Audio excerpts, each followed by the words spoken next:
abonnez-vous massivement et partagez la chaîne. Merci na biso nyonso balandi ya émission tolobela mboka na bino yango oyo ebande émission se moko oyo elobaka bongo vérité na oyo etali bongo politique ya mboka na biso République démocratique du Congo na makambo nango ebele lelo tokolobela pena politique ya mboka na biso et surtout oyo ezoleka awa na République démocratique du Congo. Botala tozozonga juste après. Bana ya bebe Kongole. Bana ya tata mokonzi ya mboka ya solo Martin Fayulu. Nani mokonzi ya Congo? Nani mokonzi ya Congo bovotoko na 2018? Est-ce que la muka balongi biso? Bana ya lamuka na kopesa bino melesi mingi lolenge boye na milu ya lelo ezali rentrée politique oliko lakisa ete mbula ya sika makambo pe boyebi ete tokopusa na malembe na suka ya manda ya mesefiri chilombo ya liberte kala mingi te tokotindika mesefiri chisekeli totie manda ya liberte esevodili yango ozali pe bana ya lamuka oye bon je crois que kolo mikro oyo soki abongisi yango te na kobwaka yango na kolomba nyongo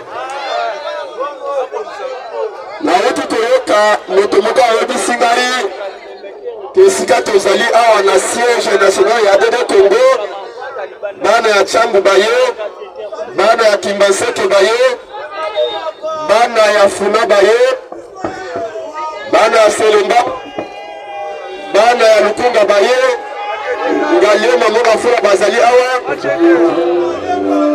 bana ya Mwamba bazali matete bazali awa bana ya Lemba bazali awa Kingaba bazali awa me naoki ete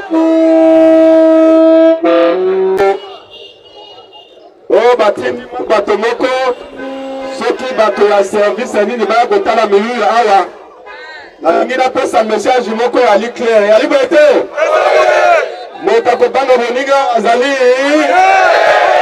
soki moto aye n'esprit ya makofi tokobeta ya makofi yali boye te tobengana Kabila Félix epe tokobengana ye yali boye te oya na provocation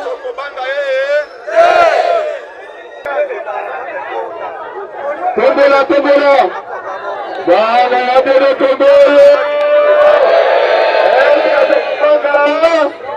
eske tokobanga bango eske bapesi bino courant bapesi bino mai balakaki bino misala bapesi bino misala balakaki sécurité bapesi sécurité balobaki mokolo yambala miso na mokolo eske mokolo yambala miso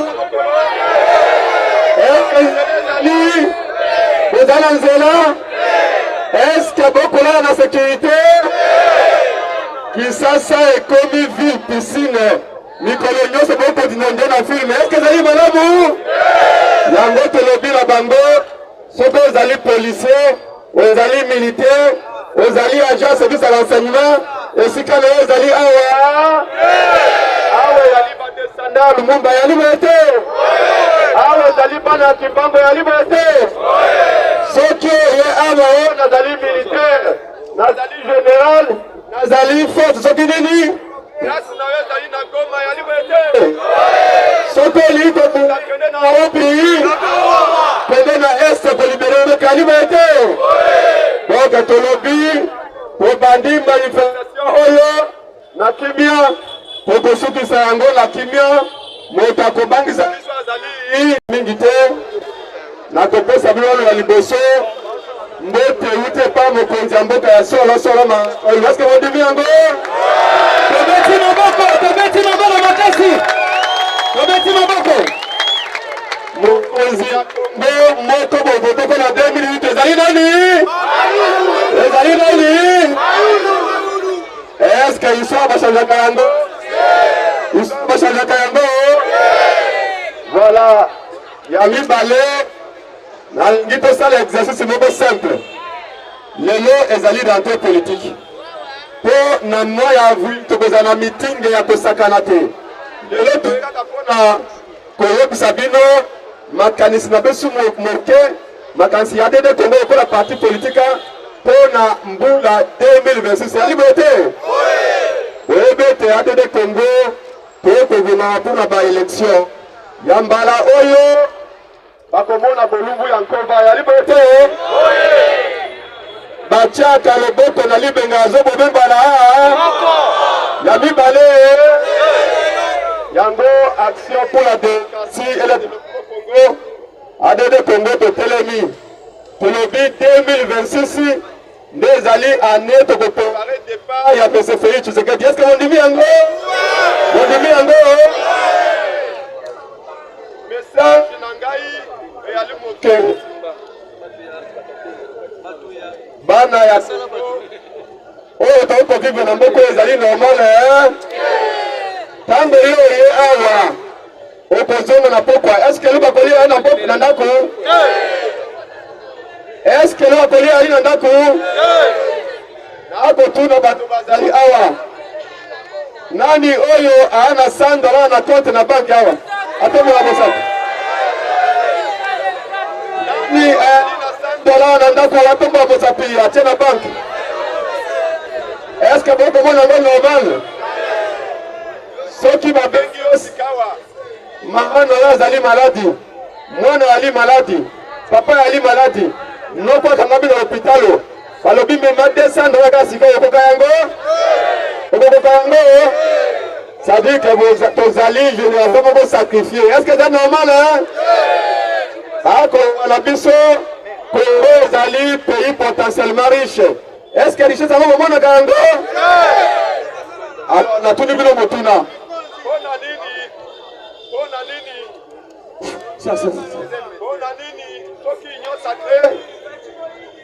Pona nini soki nyo sacré atie meeting na stade? Ça va. Bon ben alors l'ingénieur il stade peut-être à trouver solution. Na ko tuna ko kula. Pona nini soki nyo sacré atie 5000 francs na stade?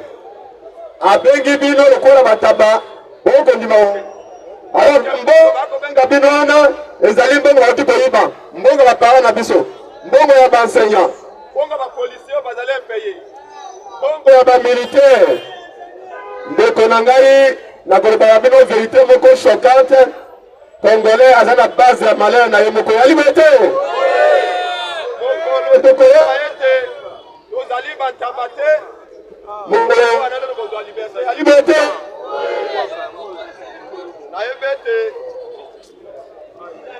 naebete na meeting oya nde tokota na mozino ya likambo. Aujourd'hui je vous ai convié la militaire au Congo pour vous dire que le pays va très mal. Le pays va très mal. Il y a liboso message à ADD Congo pour t'en Misato. Secrétaire général, le docteur David Kamalobaki, message à liboso. Et dans ADD Congo, pour qu'on s'aille à la libération, il y a des prisonniers politiques et nyos. Est-ce que vous dites encore? Des prisonniers politiques et nyos. Pour le régime à IDPS, et commis ma convocation sur mon côté, l'invitation sur mon côté. Vous êtes au lit avec votre femme, on arrive à minuit, on vous enlève. C'est ça le régime de l'IDPS. L'IDPS qui a combattu soi-disant pour la démocratie. Aujourd'hui, être opposant au Congo est devenu plus dangereux qu'avoir le sida. Dangereux d'être opposant que d'avoir le sida au Congo. Est-ce que vous m'entendez?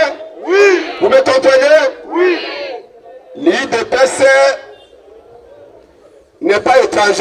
nous. Ce sont nos frères de sang avec lesquels nous nous sommes battus.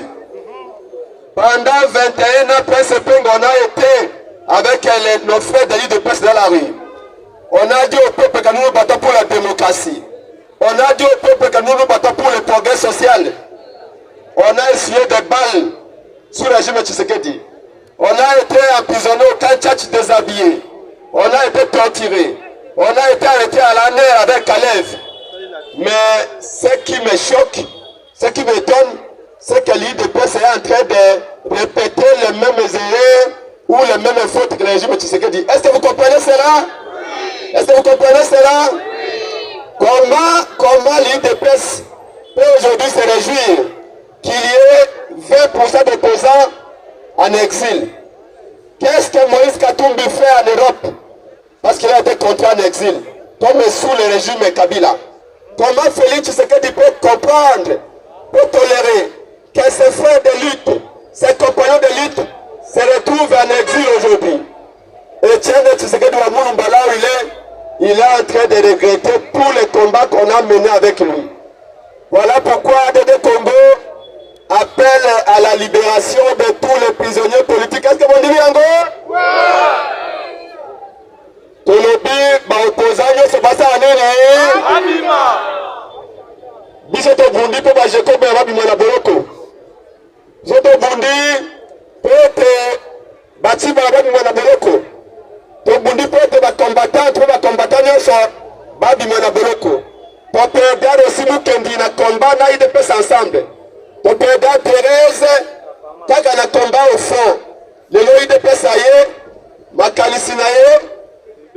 Eza susu ya ko changer kaka constitution. Eza susu ya kopesa bino bila kolia.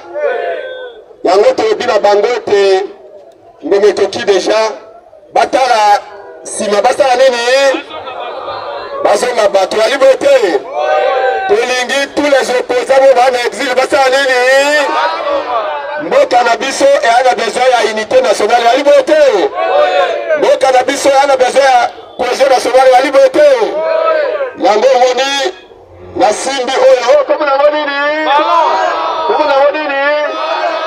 Tango mutasimbi balogo. Yeso moni fute asimbi balogo. Aga l'honneur mais ça passe par balogo ya liberté. Est-ce que c'est Kolo Bala asimbi balogo? Moto continuer? Kolo Bala de bino peuple ya liberté. Soki régime Kabila sakana na bino, peut bino ba Kolo Bala motikela ki bango balo ya liberté. Si le régime Tshisekedi est en train de vous naguer, c'est parce que bino peuple bobosani la bino ya liberté. Bokomi kobenga moto nyonso boss. Yango ADD Congo ekolobe conscience. Pona koloba ete à partir ya lelo peuple yeba ko jouer rôle na ya liberté. Message ya mibale ezali pona koloba ete sengeli tokenda na dialogue national inclusif. Est-ce que vous dites yango?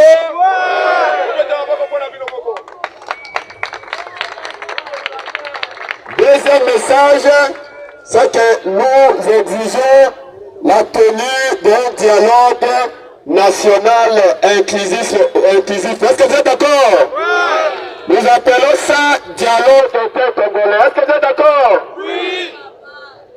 Notre pays est agressé par le Rwanda, par Kagame, avec la complicité de certains Congolais.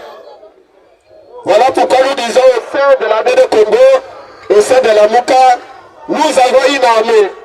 Mais malheureusement, cette armée, dans son état actuel, n'arrive pas à gagner la guerre. Le rôle de l'armée, ce n'est pas de réprimer les opposants.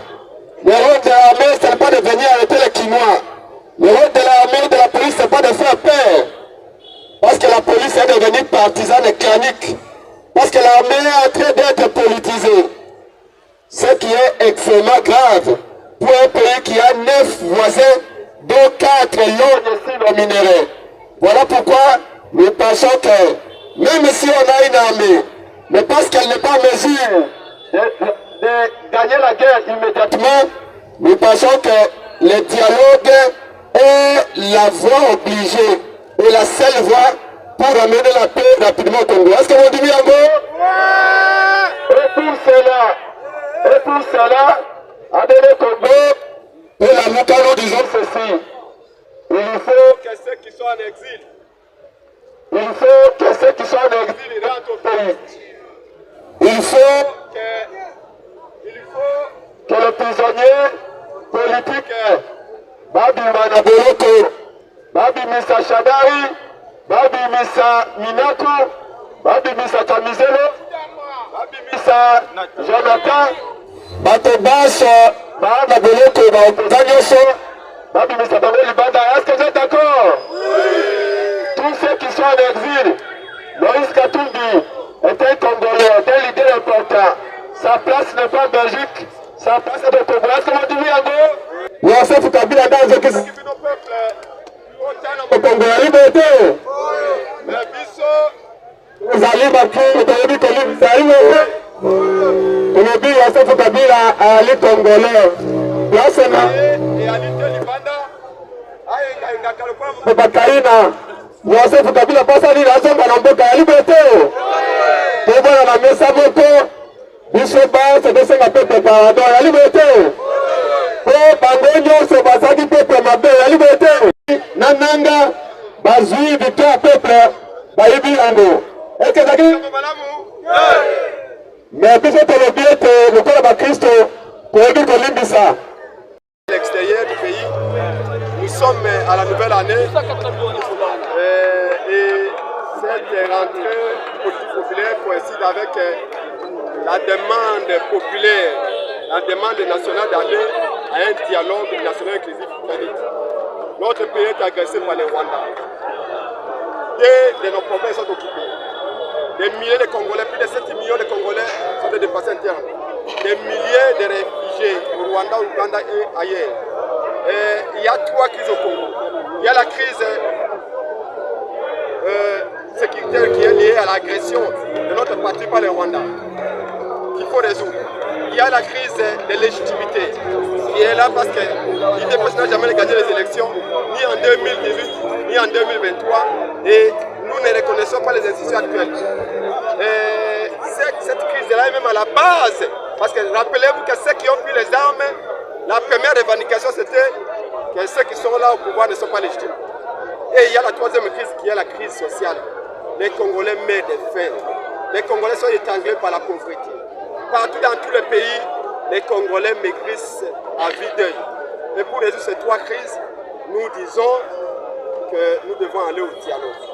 Ce dialogue-là, il faut le dire, ce qui bloquait, c'est les camps de pays. Aujourd'hui, nous voyons qu'il commence un peu à bouger parce que l'air est très grave. Voilà pourquoi nous disons que nous devons vite aller au dialogue.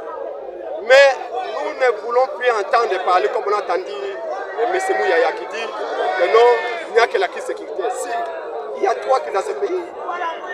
Quand vous organisez les élections pendant 7 jours et 7 longues nuits, au mépris de l'article 52 de la loi électorale qui dit que les votes commencent à 6 h et s'arrêtent à 17 h, c'est que ces élections ne sont pas légitimes. Quand nous, la Mouka, on gagne en 2018 et que vous prenez la victoire, vous la donnez à quelqu'un d'autre, c'est que nous sommes en pleine crise de légitimité. Donc, aujourd'hui, nous prêchons l'humilité. Nous prêchons l'humilité dans tous les camps. Félix Tshisekedi dit c'est notre sang. Nous n'allons pas, on ne va pas nous. Il y en a qui disent oui, mais démontrer que vous êtes opposant. Ça veut dire que pour qu'on soit opposant, il faut qu'on coupe la tête de Félix Tshisekedi, qu'on mette dans un plateau doré pour qu'on emmène à Kagame, et là qu'on nous valide comme opposant à Kigali. Non, c'est notre sang. Même si j'ai le pays comme l'association Banakin, même si le pays est en train d'être géré en volo, c'est notre sang. Comme un noumoubiste, nous ne trahirons jamais notre sang. Mais nous lui disons qu'il a de plus en plus tendance à penser que le Congo c'est son jardin privé. Ça ne passera pas. Nous devons tous parler. De l'un côté, Joseph Kabila, il a tué le pays. Mais Kabila c'est un Congolais. Sa place est avec nous sur la table. Et Moïse Katumbi, au nom de quoi Katumbi à l'extérieur. C'est un fils du pays. Comment concevoir qu'il soit à l'extérieur alors que sa place est ici parmi nous? Il a été en exil sous Kabila et là encore il est obligé de manger cette paix noire. Alors que ses frères sont au pouvoir à Kinshasa, Katumbi doit revenir. Nanga, l'homme par qui le mal est arrivé. Nanga a péché, mais Nanga doit venir demander pardon devant le peuple. Et ce n'est pas à Doha. Parce qu'à Doha, il n'y a pas de société civile. À Doha, il n'y a pas d'opposition. Comment on peut résoudre la question du Congo avec la représentation rwandaise à Doha? Ça n'arrivera jamais. Il faut que les Congolais se regardent en face. À Washington, le monde a en train de changer. Washington a ses priorités. Nous sommes dans la périphérie des priorités de Washington. Oui, l'apport américain est important. L'apport de Doha, dans une certaine mesure, est important parce que s'ils nous donnent le fait et qu'ils mettent les conditions pour l'application de la résolution 2773, nous sommes d'accord. Mais le reste, c'est à Kinshasa. Dialogue intercongolais. Ce n'est pas demain, c'est aujourd'hui. Le Congo n'a pas d'armes nucléaires pour dissuader. Le Congo n'a pas une arme aujourd'hui à même de le défendre. Le Congo n'a que son peuple. Et il faut rassembler ce peuple. Un leader comme Epenge, vous le mettez à marge. Un leader comme Fayoulou. Fayoulou, c'est l'homme que le peuple a choisi. Vous faites vos affaires, vous faites vos petites affaires à Doha et vous mettez Fayoulou à marge. Et vous pensez que vous allez avoir la solution? Non. Voilà pourquoi nous pensons que tous les Congolais sont importants. Mais de grâce, que l'IDP s'arrête de son arrogance. J'ai entendu certains dire, oh non, avant le dialogue intercongolais, il faut d'abord que Doha puisse prendre effet. Au nom de quoi on nous dit que d'abord Doha? Moi, un des leaders les plus populaires de ce pays, on me dit que tu n'as pas le droit de défendre ton pays. C'est à Doha, là-bas, ce sont des inconnus qui vont parler du Congo. Alors, qu'on me dise, combien de Congolais dois-je tuer pour avoir le droit de parler du Congo et de défendre le Congo? Quelles sont les armes qu'il faut que je puisse me procurer pour que le régime nous respecte? Parce qu'on a l'impression qu'il donne la priorité seulement à ceux qui sont à Doha. C'est-à-dire que quand vous prenez des Kalachnikov, on vous donne un quota de Congolais qu'il faut tuer, et là on va vous écouter. Nous qui sommes à l'intérieur, nous qui vivons avec le peuple, qui portons le deuil de ce peuple, qui souffrons avec lui, on nous dit non, on va voir après. Je mets en garde M. Mouyaya. Lui qui prenait des selfies avec Kagame, qui prenait Kagame pour son modèle, Mouyaya n'a pas de leçon à donner aux gens. Depuis quand Mouyaya commence à dénoncer l'agression rwandaise, ce n'est pas lui qui mettait en garde les porte-parole des FARDC quand on avait capturé les militaires rwandais en 2021. Donc, le régime Tshisekedi n'est pas en position de donner des leçons par rapport au Rwanda. On a toujours dénoncé l'agression rwandaise. Fayoulou le premier. Katumbi l'a déjà fait. Mais nous ne sommes pas dans ce procès-là. Aujourd'hui, ce qu'il faut, c'est de dire que malgré nos différends, entendons-nous. Malgré nos différends, entendons-nous. Félix a ses défauts. Il a ses qualités. Kabila aussi. Donc, Tolingi Lelo, to solo là. Donc, il y a un dialogue pour le Kangabandoki. Donc, il y a un dialogue pour le pardon à peuple.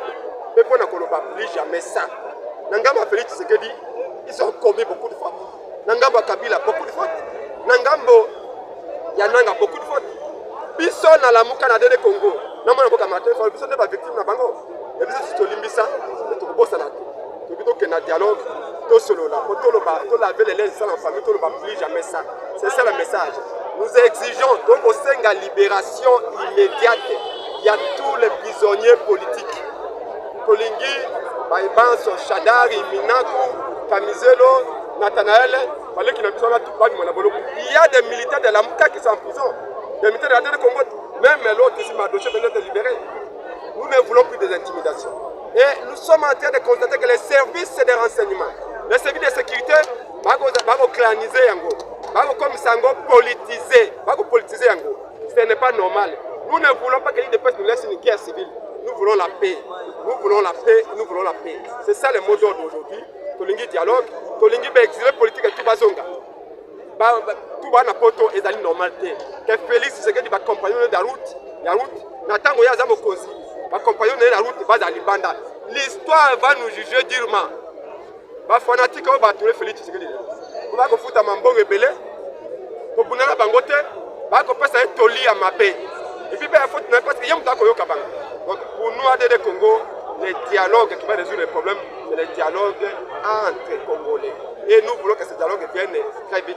On a un message na rentrée politique populaire de Mokolo Malelo, dimanche. Anthony Biloko. Merci beaucoup wana bauti kolanda bongo ba image oyo ezolakisa ndenge nini politiki ya mboka ezokende pe ndenge nini makambo ezoleka awa na République démocratique du Congo. Bosabone, bopartage pe bolike, bopesa biso force po toyelaka bino lisusu ba image ya qualité, ba image ya solo pe ba événement oyo ezoleka awa na République démocratique du Congo. Tokutani prochainement soki Nzambe azongi te.